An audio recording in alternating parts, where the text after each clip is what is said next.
Дочь забыла про кашель, а знакомая про псориаз. Поселенка из Карачаево-Черкесии просит дать совет, как вылечить от удушающего кашля девочку 4 лет. Я знаю очень хороший рецепт, думаю, он поможет многим читателям. Этот рецепт действительно великолепен, и он действительно помог очень-очень многим. Прошло уже почти 20 лет этой бумажки, и это ксерокопия. Видите, тогда на работе мы действительно многим отксерили этот рецепт, и он пользовался очень большим успехом. Этот рецепт помогал практически всем, причем даже от застарелого, лающего и удушающего какого угодно кашля. И я буду рада, если он кому-то тоже поможет. Я вскипятила молоко и наливаю в стакан.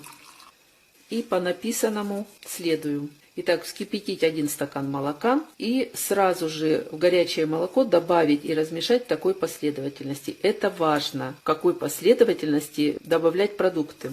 Так написано. 1 столовую ложку сливочного масла, 1 столовую ложку меда, питьевую соду на кончике ножа или ложки, как я вот делаю. Все это размешиваем. Далее нужно взять сырой желток 1 яйца. Сначала его перемешать и влить сюда. Продолжать перемешивать.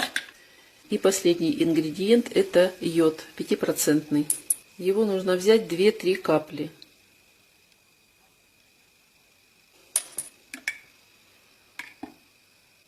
И коктейль готов. Он получается очень приятный на вкус. Детям пить по полстакана 3 раза в день в теплом виде, а взрослым по стакану. И пить до тех пор, пока кашель не уйдет. Кому-то, может быть, и 2 дней достаточно будет, а кому-то и побольше. Если кашель застарелый, то, естественно, дольше придется полечиться. Будьте здоровы, до новых встреч!